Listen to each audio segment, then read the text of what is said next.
If you're new to faith, find somebody who's farther along that can help you. If you've been in faith for a long time, then pick up that cross and start discipling people and helping younger Christians understand what the Bible is. You know, as Jesus was ascending back to heaven after his time on earth, he said, go and make disciples of the world. And that's what we're called to do, is we're called to disciple. Some experts chase attention, but the smart ones build authority. You're listening to the Authority on Demand podcast, where credibility becomes your competitive advantage. Every week, we're pulling back the curtain on how founders and leaders turn expertise into inbound demand through books that position, media that converse, and strategies that actually move the needle. I'm Danielle Hutchinson, your host and Chief Creative Officer at Authority on Demand. Now, let's turn your authority into leverage. Hello, everybody. Welcome to another episode of Authors on Mission podcast. Today, we're going to be talking with a wonderful author here, John Jarman, and his book, Broken and Redeemed. It's a beautiful Christian memoir, a roadmap for anyone who's ever felt, too damaged, too broken, or too far gone for God's grace. From childhood trauma John couldn't even remember, to supernatural encounters in a counselor's office, to finding freedom through the most unlikely spiritual practices, John's journey will leave you questioning, what if your deepest pain is actually the doorway to your greatest purpose? We're talking about spiritual warfare, generational sin, mental health, and the kind of vulnerability that most people spend their whole lives avoiding. But if you're ready for a conversation that could literally change your life, well, buckle up and get ready for a wonderful episode of Authors on Mission. John, welcome to the show. Thank you, Danielle. I appreciate it. And great introduction. I love it. Hey, real quick before we jump back in, if you're loving what we're doing here, hit that subscribe button and drop us a like. We're bringing you the best authors, the most real conversations, and all the writing wisdom that you didn't know you needed. So stick around because it only gets better from here. All right, now let's get back to the conversation. Thank you. Thank you. Yeah, no, I'm very excited to dive in here. You have some wonderful stories to share with us today, some beautiful insights, and of course, some very useful writing tips. So I'm looking forward to diving right on in. Yeah. I think it's important that we always start off with getting to know our authors a little bit more, and especially in this case, because your experiences have a heavy impact to play with the writing of the book itself. So speaking of your early life, I mean, you mentioned you have no memory of your childhood until ages 12 to 13. That's such an interesting thing. I'm wondering if you could shine a little light on that. What was that like growing up with such a significant gap in your memory? To be honest, I really didn't know that I didn't have a lot of that memory until I got older and sought out the counseling. And then I saw that, I was looking back on my life to the issues that I had. And, what it stemmed from is my dad was a very abusive alcoholic and was very violent in my childhood. And so I don't remember a lot of it. And I thought I escaped the being a victim, but apparently I didn't. And then, going through the counseling and the spiritual counseling that I did, I realized that I was a victim and how that affected my, you know, mid-adult life and then up until 40s, late 40s, when I really sought counseling to get help. And that's when I realized how much impact it had on my life, and then working through all that with my counselor and my spiritual mentor. Right, understood. And that's just so crazy to think about. But hey, Yeah. it's you had, those people in your life to help guide you through it. And of course, eventually you ended up joining the Marines, which Yep. in your book you quote most likely saved your life. So I'm wondering how this redirected your path and ultimately led you to where you are now. Well, my dad left when I was 12. And so, it was my mom and my three brothers left to, survive basically. And mid 80s time frame, we all, and I say we all, my brothers and I, we all got involved in the drugs and the alcohol and all that stuff, which is typical when you come through that kind of childhood. And so I was heavily involved in that until 87 is when I was at a party and I was like, there's got to be more life to life than this. And I walked out of the party. The next day I walked into a Marine recruiter's office and I said, "Hey, how fast can you get me out of here?" And he said, "Did you commit a crime?" And I'm like, "Yeah, but I've never been caught." Because and so we talked a little bit, and then a month later I was in San Diego. And so did it save my life? Yeah, I look back on that, and if I'd have stayed where I was, I'd probably be dead or in jail. And so the Marine Corps got me out of that drug world. And that's where I first, it was exposed to church because I didn't grow up in a church or anything like that. But one Sunday, shortly into boot camp, the drill instructors came in and said, "Hey, you can go to church and it's an hour vacation from us." And I said, "Sign me up because I need a break from you guys." And so that was my first exposure was back then, but I didn't really follow Christ or didn't know what it was until later in life. So but yeah, it saved my life. And I did that because I finally realized that I wanted to go into coaching. I was a big football guy, and so I wanted to get into high school coaching to help kids not do what I did. And that was my main goal back then. And even though I wasn't walking in the faith that I am now, that was God's hand in my life back then.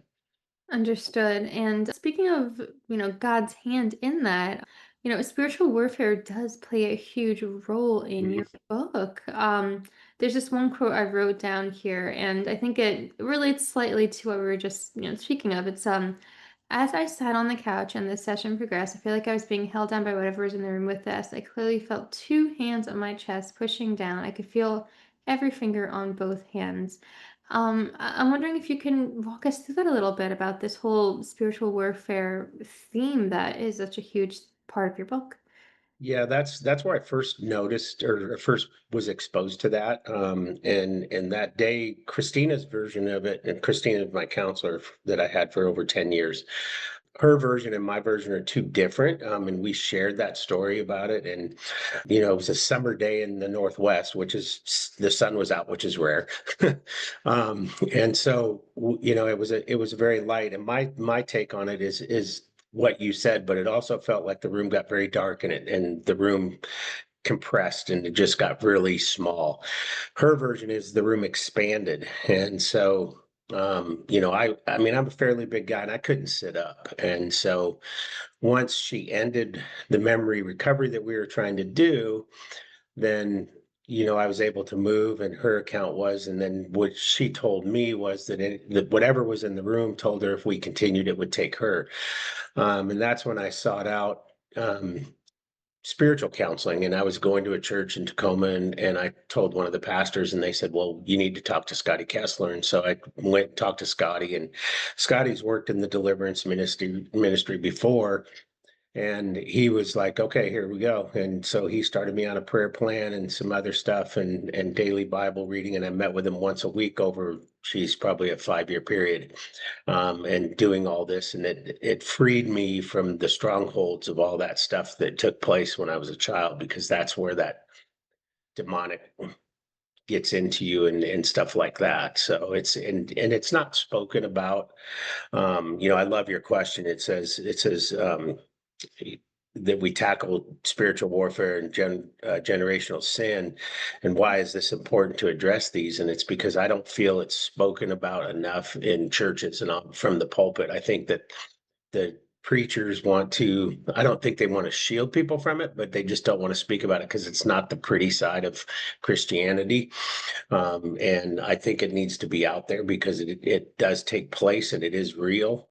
Jesus proved that is when he was on the earth and in his ministry for 3 years, he casted out demons, he did all that stuff. And so I think he was trying to show us that yes, it's there and we're going to have to deal with it. So Understood. So, one of the questions I was going to ask you was, what do you hope readers who've experienced similar situations as you will take away from your story? So, I'm assuming it's, one of your main reasons to shine a light on this topic. Would you say that's one of the main reasons why you decided, I want to write this book? This is the message I hope to get across, or is there other messages interwoven as well? As you know, and your listeners don't know, but Christina told me I should write this book in 2014, and I started it then. And I really, when she told me that I needed to write it, I was like, my story's not that unique, but it's my story. And talked to a few friends and said, hey, she wants me to write a book, and told them what happened, and they're like, yeah, you should do this. But I didn't know how to write a book. I mean, I failed English in high school. I have dyslexia. I'm a Marine, a PE teacher. I'm like, how do I write a book? So I met this young lady who worked at the church, and we outlined the book, and I wrote 5 chapters, but I really didn't know where to go after those first 5 chapters. It wasn't until 2021 when my faith was stronger that I say that I was called to finish the book because I was in my morning prayer time, and I came across Hebrews 10:36, which says, when you're doing the will of God, you must persevere to get what he promised. And then an hour later, I read a lot of books when I work out on my cardio and stuff. And so I was reading in one of my favorite authors, AJ Swoboda's very first book. It's called Messy. And he said in the book that he didn't know if anybody would read his book or buy his book. He just had to write it. And right then I went, okay, it's time for me to finish my book. And I was going on vacation, so I said I'm going to write for 2 hours every morning, and I started doing that. And the book was done, and it was just a spiritual dump. I'd sit down at the keyboards and I'd just knock this out, and I didn't know where some of the stuff was coming from, and that's how the book came. And what the hope of the book was is the people that were trauma, had youth trauma or go through any kind of trauma, is the biggest thing on the book is I wanted to give you hope. I wanted you to understand that it's okay to seek counseling, whether it's spiritual or mental. And because there's such a stigma around mental health counseling. And so I was trying to shed a light that it is okay to go get that help. Know that you're not alone and that you're not the only one that's ever been through this, because that's what I used to think. And then it's just understanding, and you said it best in the introduction, vulnerability. I had to become vulnerable to understand what took place and all that stuff. And so I tell people it's not a how-to book, it's what I did book. This is how I overcame it, and hopefully it'll help you overcome it. And the book has had that effect. I have a young lady who was a few years behind me in high school, and she DM'd me through Facebook after she read the book and told me that if she hadn't got the book at that time, she was going to commit suicide. Well, she's back in the church, she's in her faith, and she's going to church every day. And so the book saved somebody's life. And so that, to me, if I don't sell another copy of the book, it was worth it. So Wow, that must feel very powerful to know that you're making that sort of impact. It's, I yeah, think, every author's dream to, get yeah, feedback from their audience in the way that they're yes. hoping for it to be received. That's incredible stuff. I'm very happy that, that worked out like that. Um, so you spoke a little bit about the writing process just now. I'm Hmm. thinking this is a great time to segue into that. Hmm. You mentioned you wrote a little bit each day. I'm wondering if there's any particular parts of the book that was more challenging to write than others.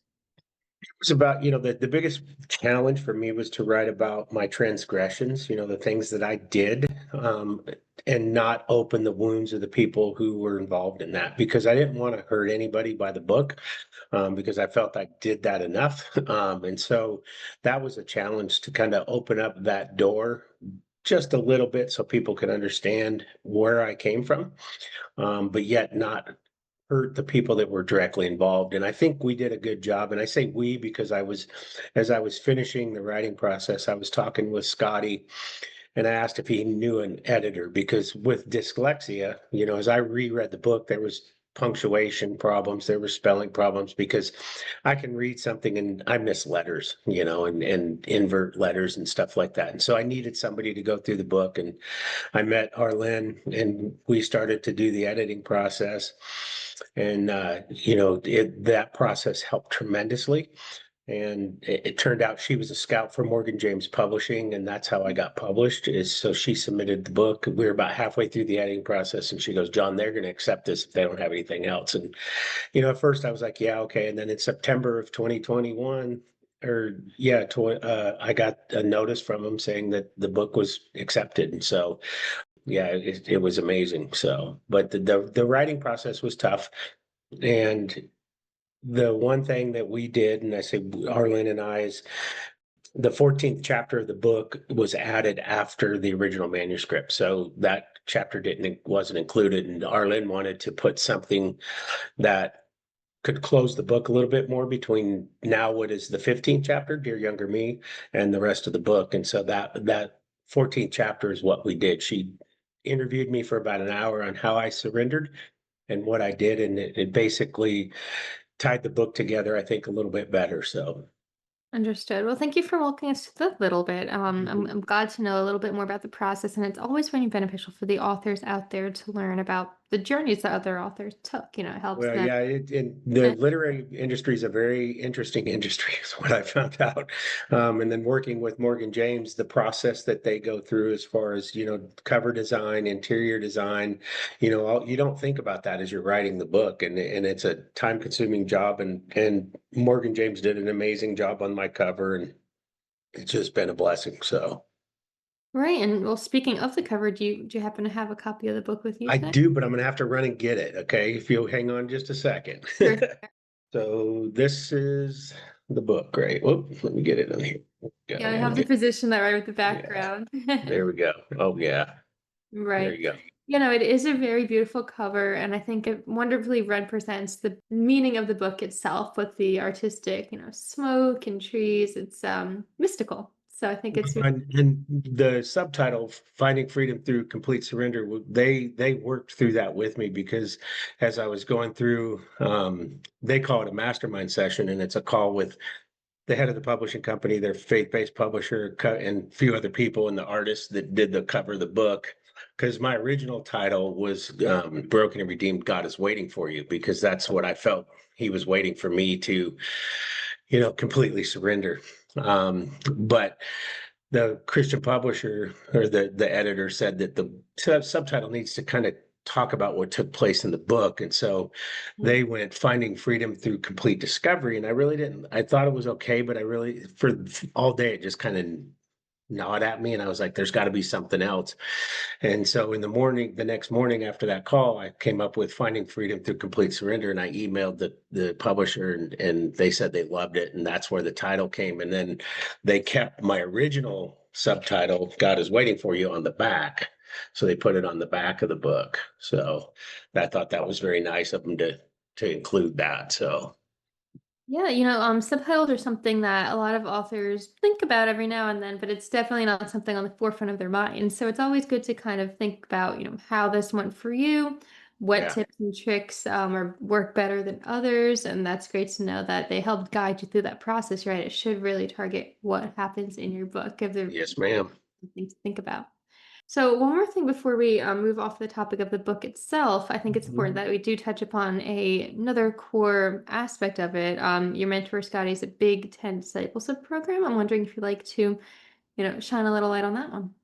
Yeah, so Scotty he's been a mentor to probably 1,500 people. And so he came up with the Big Ten when he was a football coach at PLU in Washington State. And so he started discipling people. And basically, it's a 10-step process to disciple somebody and bring them to faith, because it teaches you how to pray, it teaches you Bible memorization, it teaches you how to do a gospel presentation, and all of the aspects that you need. And so that whole thing, and with Scotty, I talked with Scotty, and with his permission, he allowed me to put it in the book, because I think it will help somebody if they're not of faith, that they follow those steps, they can come to faith. If they are a Christian, then it'll help deepen their faith, because those practices are very unique, and they're very helpful in understanding the Bible, and teaching people what to do when they come to Christ. So Understood. Yeah, thank you for sharing that with us. And it's great that you're able to find, such a impactful mentor that guided you. that was by the grace of God. I'm just going to say that. So Definitely. So I'm wondering, is this something that you hope that, people that are in similar shoes as you might, also reach out to him? Or is there like another call to action that you'd hope that they um, might follow? I didn't put Scotty's contact information in there, but people, if they can reach out to me, because on my website I have a comment thing, and I'm on social media. So I mean, it's like the young lady, she reached out through Facebook and told me about it, and then so I said, here, let's start you on a reading plan. And I started her on a Bible reading plan, kind of similar to what Scotty did. And it's discipleship. And that's to me, as Jesus was ascending back to heaven after his time on earth, he said, go and make disciples of the world. And that's what we're called to do, is we're called to disciple. And so, if you're new to faith, find somebody who's farther along that can help you. If you've been in faith for a long time, then pick up that cross and start discipling people and helping younger Christians understand what the Bible is. And because when you read the Bible, there's a lot of questions, and so you need somebody who's been in faith for a while to help you decipher some of that stuff. So Absolutely. Yeah, and it's good. That's the person exactly you, right? Somebody to help you decipher things. yes, yeah. What is the best contact information for you then? You did mention Facebook. Is there other methods that people might be able to get in touch? Yeah, I have my website, brokenredeemed.com. And then I'm on Instagram. It's John_broken and redeemed. And so, you can reach me at either one of those places. And so I'm pretty active on those social media platforms. So Wonderful. Okay, well, we're going to put the links to that in the description box of this podcast today. So to everybody listening, don't click on them yet. Wait till we're done with the episode, but they're right there for you to right. check out. So John, I'm wondering as we begin to wrap up a little bit today, what's next for you? Have the book out. You wrote it beautifully and really express, your highs and lows in the book, but what's next on the agenda? What's next on the horizon? Well, I'm working on a project with my church right now, and it's I call it I call it Texas worship. And so I kind of stole this idea, and I'll be honest, from Greg Glory, who's in California, and he does this every year in California, and they have a worship festival that's free to the public. They bring in worship bands, and they have and Greg's the only one that speaks at his event, but I'm kind of going a little farther, and I want to have two or three local pastors come in and give messages, and then have the worship music at the same time. And it'll be totally free to the public. And it'll be, put together through fundraising and that type of stuff. So hopefully that'll launch sometime late spring next year. So Understood. Okay, well, that's really exciting. yeah, That's a big undertaking for you, though. yeah. Are you enjoying the process so far? So far, yeah, yeah, it's been very rewarding, and I'm looking forward to standing at the event when it's all there, and culmination of the event. So it'll be interesting. So Understood. Yeah, well, it's all part of the path, it's all part of the journey, and that's really exciting to know that you're continuing your mission.